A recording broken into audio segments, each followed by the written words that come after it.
Hey, it's me, Tammy B, and this is my review for Jane the Virgin. All right, you guys. Welcome back. I've been out for a week, so it is good to just kind of get back on camera and kind of catch up. It's so crazy because I was like, dang, I watch like 11 shows a week. When I got back Friday, and I really had till today, or yesterday till Tuesday, to kind of do what I wanted. And I literally watched at least 11 shows, like back to back to back, Friday and Saturday. I was like, jeez. I read this article that said like millionaires or billionaires only watch less than 3 hours of TV shows a week. I was like, dang. No wonder I ain't reached a millionaire yet. I thought I was going to be a millionaire by like 27.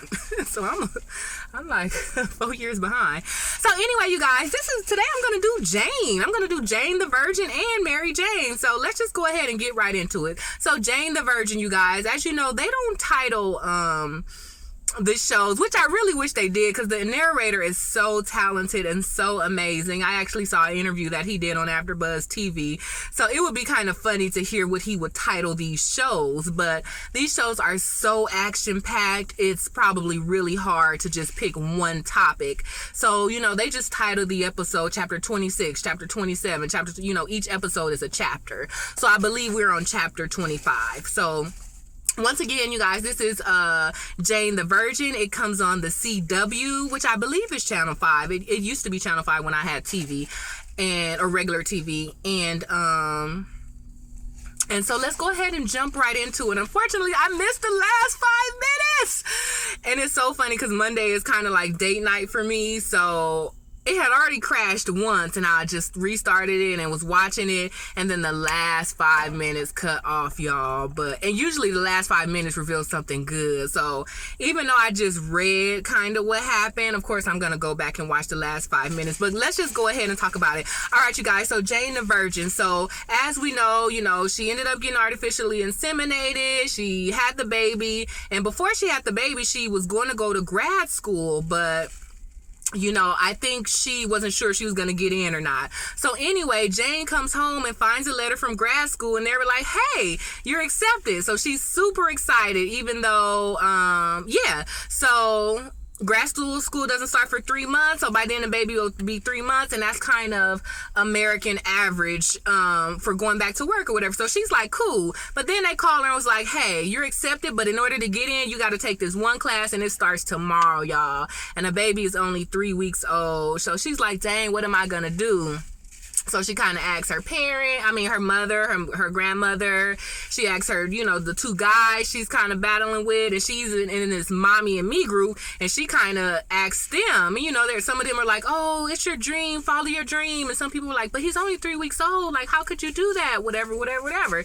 So that was the main thing Jane was battling with. Another thing that happened was Petra. Petra is Raphael's ex-wife. Well, technically, they refer to her as ex-wife, but I don't remember them actually signing the papers, but I guess they're ex-wife. So Petra, Raphael's ex-wife, stole his last sperm and artificially inseminated herself. Now I don't know how she already got a positive pregnancy test, but anyway, she pregnant. So she calls Raphael and was like, look, I thought you was acting like you liked me. Your sister told me that you liked me, so I was going to artificially inseminate myself, seduce you, we have sex, and then boom, I could be pregnant and we could get back together. So I thought it was all going to be good. And Raphael was like, look, no, boo, I don't like you. I was just being nice to you so I could buy you out of the hotel and be gone. So, no, I don't like you. But, hey, let's figure out what we're going to do with the baby. So, Petra invites Jane and Raphael to come talk because she's under the impression that Raphael and Jane are together. Little beknownst to her, and that they on a little break or whatever. So she was like, look, y'all, the clock is ticking. I thought me and Raphael was going to be booze or we had another chance, but since it don't, we got 3 options. I can get an abortion, I could find another boo and have sex with him and pretend like it's his baby, or the 3 of us can co-parent together. And Jane was like, I'm not in this. And she was like, yes, you are, because whether you and Raphael together or not, my baby is your baby's stepbrother or half-brother or half-sibling, so we need to figure something out. So y'all let me know what you're going to do. So Jane go back and tell her mama and her granny, like, hey, I'm already having trouble in my own life trying to decide if I want to be with my old time boo Michael or my new artificially inseminated baby daddy Raphael. And now his ex-wife talking about she pregnant too. So now what I'm gonna do? And you know, the grandma who is old school and believe in family, she wants her to be with Raphael because he's like, that's the father of your child. Despite what happened, it must mean that it was meant to happen, especially since you are for real a virgin. I think you should be with Raphael. Her mother is like, well, hey, Michael been your boo forever. He's a good guy. He's a protector. He loves the baby. He knows you inside and out. I think you should be with him, especially since Raphael is kind of like a playboy or used to be back in the day. So the grandma was like, how about Petra go find another boo and yeah, pretend like that baby is the daddy. And Xiomara was like, I think she should get abortion. But you know, the grandma, of course, you know, I don't think, and you know, she's a devout Catholic, so I don't really think she was like into the abortion option or whatever. So they told her opinion and she's still thinking about it. I don't know, y'all. I kind of would. The thing is Raphael don't have cancer no more. Why don't he go get a test and find out if he got some more good sperm or not? Because if so, and you know, I don't mean to say this, I'm pro choice, you know, so if that's the case, then Petra should have an abortion and then Raphael can just use his new sperm to make real babies with Jane. Like, for some reason, it's just making it seem like this is really his last sperm. Like, do they know he can't have babies no more for real or not? So I don't know. And I've known some people, well, women who've had chemo and beat the cancer and have a baby, Christina Applegate, you know, so I don't know. Like, they need to just say, well, it's a TV show, so of course they won't, it's for fun, I guess, but they just need to make it clear, can he have more babies or not? Because if Petra only wanted to get back with him because she thought he liked him and now she found out he don't, then why you want to have his baby anyway? You already got millions of dollars from the divorce, so you don't need to have the baby. Of course, the baby give you more, but you know, she seemed good. So I don't know, y'all. So long story short, at the end of the day, Jane was like, look, Raphael, I know you don't want to have your baby be somewhere else or raised by somewhere else. And no, I don't want Petra as a third wheel to this whole little baby mama drama we got anyway. But hey, you're a good guy. It is one of your only sperms. So how about we just go ahead and co-parent? Me and you haven't even decided what we're going to do, but that is my son's half sibling. So boom, let's have it. Let me still figure out if I want to be with you or Michael. But at the same time, don't let Petra get an abortion and don't let her move to Russia with some fake baby daddy. Like, let's just work it out. So that's that. So then, as far as Jane going back to grad school, she goes to the grad school director and is like, hey, I wasn't expecting this class. Can I bring the baby? And he was like, all right, well, let's try it out. So Mateo been quiet this whole 3 weeks, y'all. Of course, first day of grad school, he start crying. She pick him up. But I'm like, okay, I understand she a new mom. And mind you, I've raised and cared for lots of children, so I guess that's why I'm so maternal. And then, you know, a lot of people do count being a stepmother as being a mother, and it is, but I haven't birthed a baby, but I'm so familiar with babies. I'm like, Jane, you couldn't have quieted that baby more. And don't get me wrong, I know sometimes the babies be going on tantrums and you can't do nothing, but she was already right by the door. As soon as the baby started whining, she could have picked up the baby and kind of went to the hallway. Like, she just made it such a big deal. Like, oh, sorry, don't worry, and shh, you know, I'm getting a pacifier. Girl, them other kids don't care about that. And then she doing all that, y'all. The stroller fall. Oh, it was one of the, it was a college class. So, you know, I don't know what they call it when it's slanted, like all those auditorium type, you know, setting. So the stroller fell all the way down the stairs and crashed into the teacher's podium. I was like, that was so funny. She was like, on the bright side, at least I have the baby in my hands. I was like, girl, don't nobody care about you and your baby. So that was kind of funny. And so the professor was like, this ain't gonna work out. So she was like, well, I'm not leaving my 3-week-old baby at home, so I'm just gonna not be in the program. So then she told her parents and her mom and her grandma, and they was like, no, you've been wanting to do this, like, don't do it, just call him back. So some of the last scenes was her calling the professor. Girl, she left him like 50 messages, like, you remember when I said no? I changed my mind to yes. And oh, I saw on Facebook that you're a parent, so you should understand. Like, she is crazy. She left him 50 messages, and it's so funny because, like I said, like, even though in public I don't put myself out there like Jane seems to do, but I swear all the back and forth that Jane be doing, see, I go through that in my head. Jane the Virgin just actually be telling her mama, telling her grandma, doing back and forth. Like, I go through that in my head before I make a final decision. So that's why I was like, oh, I could kind of relate to her. I think she's kind of cute and quirky. So another thing is Rogelio and Xiomara, Jane's parents. You know, Rogelio is my favorite, y'all. So his co-star on the telenovelas got into a bad accident, so she can't be on the show. And it's like Lovers Week, which is a popular week for telenovelas where the best sex scenes happen. So the director tells him, like, oh, we need to find somebody else. We need to have a casting call. And she was like, I recommend your ex-wife because y'all had great chemistry and some of our highest ratings. And he like, no, because he's still not over her for whatever reason. And I forgot why they broke up. I think she got a roll over him or something. You know, he too prideful for any of that. So Xiomara was like, look, you know, just go ahead and do the scene with your ex-boo. If it's good for business, you know, I'm not insecure about that. So the ex-wife come, y'all. They have a kissing scene, and Xiomara is watching, and they go to town on that kiss, y'all. And she know Rogelio good enough. She knew that kiss was for real, so she stormed off. So Rogelio went to talk to her and was like, oh, that was just acting. She was like, you're not that good of an actor. He was like, you don't mean that. You know, it's so funny because he think he's the bomb at everything. I love him.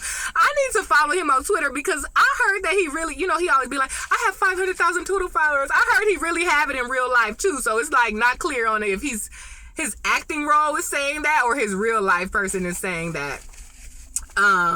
But at the end of the day, he decides, you know, he loves Xiomara and he want to kind of make it work out.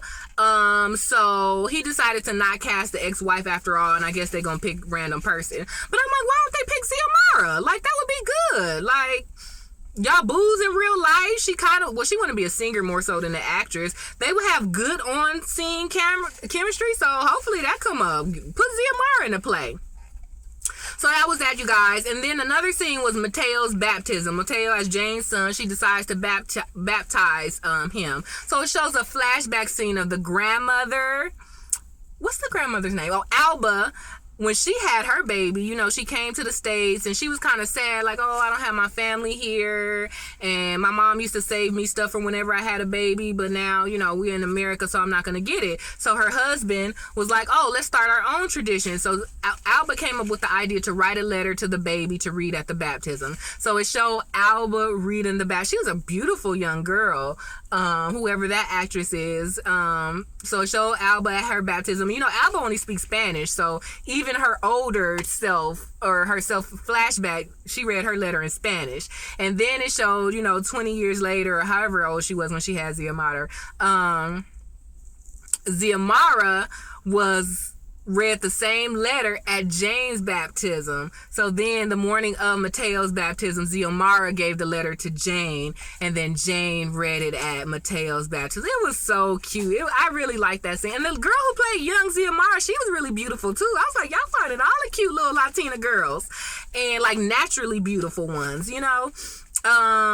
And I think her reading that letter helped her decide to go back to grad school, because the letter said, don't let life give you fear or something like that, or whatever life throws at you. Remember, you can always do everything you set out to do, or something like that. So I think reading the letter helped her decide to go ahead and go back to grad school. And then speaking of the baptism, you know, the godparents are there. So of course her BFF from the hotel she used to work at is the godmother. And then, so remember the first episode when her baby got kidnapped? When they found the baby, Raphael told Michael, like, oh, I want you to be the baby's godfather, because he saved him. And it's so funny because when we watched the first episode, it didn't show that. But I guess they redid the scene, or maybe they did do it in the scene and plan to show it like 5 or 6 episodes later. Like whenever they embraced, when Michael gave them the baby, it showed Raphael whispering, oh, I want you to be the baby's godfather. But you know, that was the first episode, and since then Jane told both of them, like, hey, I'm still in love with both of y'all. I really don't know who I want to be with. Give me time. So that's happened since Raphael told Michael he wanted to be the godfather. You know, Raphael not here for that. Like, Michael need to pump brakes. He need to fall back. This is my baby. Y'all broke up, and I understand we broke up now, but he still don't need to be lurking around the house all the time. because their alarm went off, y'all, and Michael popped up in 30 seconds. Granted, he is a cop, but come on now. You the only cop in that area?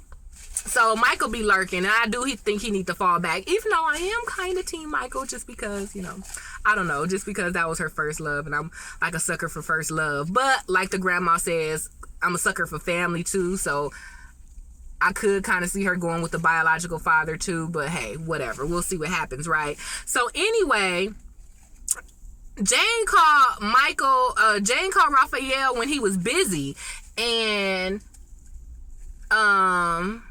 Jane was like, oh, I'm just calling to see if you still want Michael to be the godfather, because remember you said it when the baby got kidnapped, but then I know it's all the drama between you, so I was just saying it. So he was busy doing something else. As a matter of fact, he was with Petra trying to find out if she was really pregnant or not, and he was just like, yeah, okay, that's good, see you later. So Jane was like, oh, surprisingly he's cool with it. So that's why Michael's at the baptism. So Raphael get there like, what he doing here? And she was like, you don't remember you said you was cool with it? He was like, nah, I wasn't even paying attention, to be truthful, but you know, fine. So that's pretty much it, you guys. So we'll see what happens next week. I know that Rogelio's ex-wife comes back, because even though he was gonna pick somebody else, she trying to get the role. So we'll see what happens with that, and we'll see what happens if the professor gets all of Jane's messages.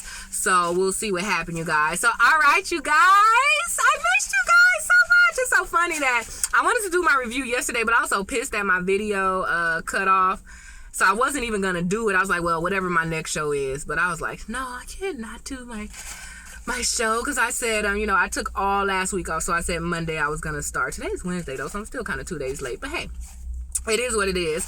So you guys, you know what's up? Give me the thumbs up. Check me out on Twitter at TammyB_. And I don't know if y'all did see my Twitter, but guess what? I went to the gym for the first time, y'all, in like over 2 years. Like, oh my gosh.